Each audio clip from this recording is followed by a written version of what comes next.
Эң бай адам азыр биздин өлкөдө Акылбек Жапаров. 100 гектарлап чүйдө жери бар экен. Эмне үчүн ошол Акылбек Жапаровдун жерин алып бейбичараларга бербейт? Же ошол жерге үйлөрдү салбайт? Эмне себептен? Эмне себептен 32 миллиард деген акчага күнөм саноо эмес, тастыктап Камчыбек Илим ЭКМнын жетекчиси айтып атса, тиги президент айтып койбойдубу? Саясатташтырбагыла деп. Акылбек Жапаровдун маселесин. Ошо ойдон токтоп калат. Себеби эмнеде ошонун? Ошону биз да түшүнбөй турабыз да. Барыбыр эртеби кечпи. Анан ал айтып атат.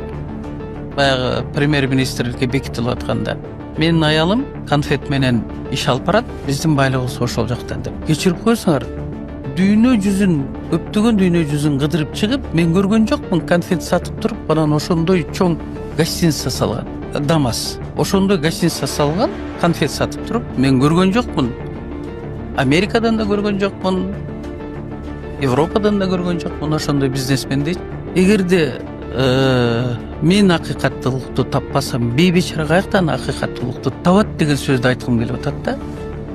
Мындай 32 миллиард жейби, канча миллиард жеген кишилерди соттобой, анан бир тоок, бир галош же бир консерва урдагандар соттолуп атат да. Эми Акылбек Жапаров канча президент менен иштебесин, ал мындай бардык жерден кургак чыгып кетет.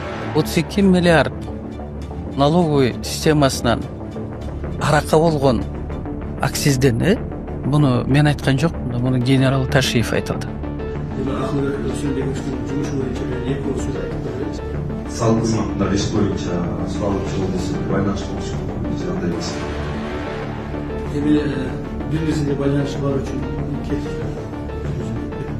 эми айтып атпайбы, президент кабыл алган чечими биз аны Раз мамлекеттин экинчи кишиси деп коет Ташиевди. Камчы Кыдыршаевдин оозунан чыккан, Камчыбек Илимдин оозунан чыккан сөз аягына чыгыш керек болчу.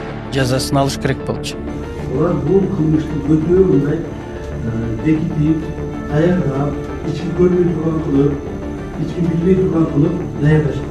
Жана бул кылмыштын көлөмү өтө чоң. Общий оборот суммы приблизительно около 500 миллиардов сом. Точнее 464 миллиарда сом болгон. Бул жерде биз эсептеп келгенибизде бүгүнкү күндө 30 миллиард сомго чейин налог төлөбөй калат. Ошол контрабанданын эсебинен. Бирок көрдүңөр, эчтеке болгон жок. Ал эми бейбичаранын баласы бир тоок урдаса 7 жылга камалып атат да. Аны теңсиздик. Акылбек Жапаровго мен бир ооз сөз айтып койсом, ал аябай бүгүнкү күнгө өчөшүп каалаганын кылып атат да. Эми өчөшө берсин. Бирок мен чындыкты айтып атам да. Ташиев өзү тастыктап айтып чыкты. Акылбек Жапаров через налоговый жаздырды. Азыр Алтынбек председатель налоговый азыр камакта отурбайбы ошо жигитчи. Мен ошону менен жолугуп ошондо айтканмын.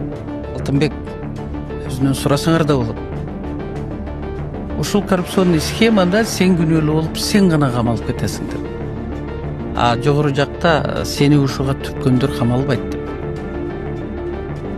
Ошентип айтсам, ал жигит аябай калчылдап жаман болгон. Мен мына теңсиздик жок болуп атат, калыстык жок болуп атат деген сөздү айткым келип атат. Мына көрдүңүзбү, Акылбек Жапаров кандай кыянатчылык кылды элибизге? Мындай болчу да. Эгерде наличка болсо, төлөсөң 1% төлөйт элең. Ал эми безналичный болсо, 1% төлөбөйт элең да. А безналичный бул жакшы нерсе да, перечисление. Мындай прозрачность, ачыктык болот эле да.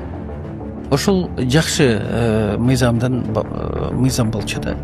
Ошон үчүн мен айтайын дегеним, мына ушундай налоговыйда, таможенныйда эмне болуп атат? Дагы бир сыйра карап коюш керек, Ташиев. Антпесе ал жакта до сих пор уланып атат. Коррупцияны ким жасайт? Эл жасайбы? Жок, коррупцияны элдин акчасына салгандар. Алар ким? Алар мамлекеттик кызматкерлер. Мамлекеттик бюджет деген сөз жок болуш керек. Элдин каражаты деген сөз болуш керек. Бул элдин налогунан түшкөн акчаны бийлик төбөлдөрү мындай айтканда акыйкат, адилет, калыстык менен региондорго бөлүп туруп анан маселелерди чечиш керек да. А бизде бул мамлекеттик бюджет каалаганыбызды кылабыз деген болбойт. Бул элдин акчасы кайрып элге кетиш керек. Элге рахмат айтыш керек, ошол мамлекеттик кызматкерлердин айлык акыларын берип атат. Мен айтайын дегеним, Акылбек Жапаров айтып атат, мен бай эмесмин деп. Кантип бай эмес? Баласы полный информацияны монополист. Мен азыр ушул силердин микрофонуңардан пайдаланып айтып калайын. Акылбек Үсөнбекович, сиз өлкөбүздөгү эң бай адамсыз. Мен мындан ары да бай болушуңузга, олигарх болушуңузга, мен олигарх эмесмин деп атпайсызбы? Жок, сиз олигархтын олигархысыз өлкөбүздөгү. Мен сизге каалап кетет элем. 100 гектарыңыз Чүй областындагы бүт 7 областтан ар биринен 100 гектарлуу болуңуз. Аялыңыз 7 күчтүү өлкөлөрдөн дагы ошол конфеттерди алып келип, дагы ДАМАСтарды салыңыз. Ошону менен бирге балаңыз монополист болуп туруп фармация боюнча. Окмуш кымбаттап кетти, дары-дармек. Мындан да кымбаттагандыңыз. Көрдүңүзбү? Эми кечирип коебуз, башка байлыктарыңызды айтпай эле коеюн. Качандыр бир убакта кызыктар болор, ГКМБ. Же ушул бийликтеби, же кийинки бийликтеби мындай коррупционный схеманын башы чыккандан кийин эртели кечпи бирөө ошол маселенин аягына чыгат. Президент эми толук кандуу бийликти өз колуна мындай чеңгелдеп отургандан кийин да ал жооп берем деп айтты. Президент ушундай сөз айтканы менен кабинет министров, мурунку сөзүмө айтканда премьер-министр, өкмөт башчысы ал да жооп бериш керек да. Ана момундай эле жеңил кутулуп кете бергенде бардык маселеге президент эле жооп берип калганда анда бул туура эмес болуп калат. Себеби ошол өкмөт башчысы парламенттен өтүп өкмөт башчысы болду. Ол чойгон айлыкты алып атты. Президенттен кем калбай частный самолеттор менен каалаган жагына учуп атты. Мындай айтканда привилегияда жашады, резиденцияда жашады, көптөгөн өзүнүн бизнесин ишче өстүрүп, өндүрүп алды. Анан ал эчтеке жооп бербей кете берсе туура эмес. Мисалы үчүн Жапаров жөнүндө айтсаң, мындай ага мен мындай придраться эткендей болуп калып атам да, жок. Мен саясатчы катары ошол укук коргоо органдары баарына бирден мамиле кылсын деп атам. Эмне үчүн теги бул деген чоң коррупциялык схема, ЭТТ менен теги 32 миллиард жеген. Аны теги налоговойдун төрагасынын эки башы болсо дагы өзү бара албайт болчу агай.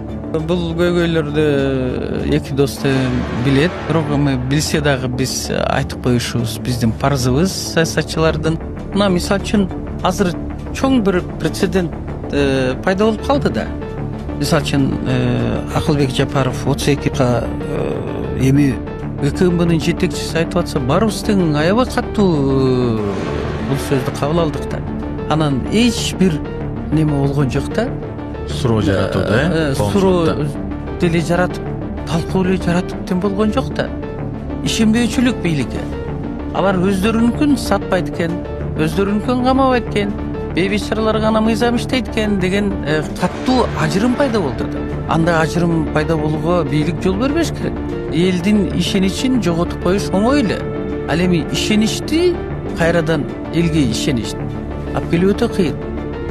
Мына азыр көрүп атасыз, чиновниктер кичинекей кызматтагы, орто кызматтагы, чоң кызматтагыларды коомчулуктун алдында катуу керек болсо сөгүп болсо дагы мындай тапшырмаларды кызыкча берип атат да. Мындай көрүнүштөн кийин эч ким сыйлабайт бийликтичи.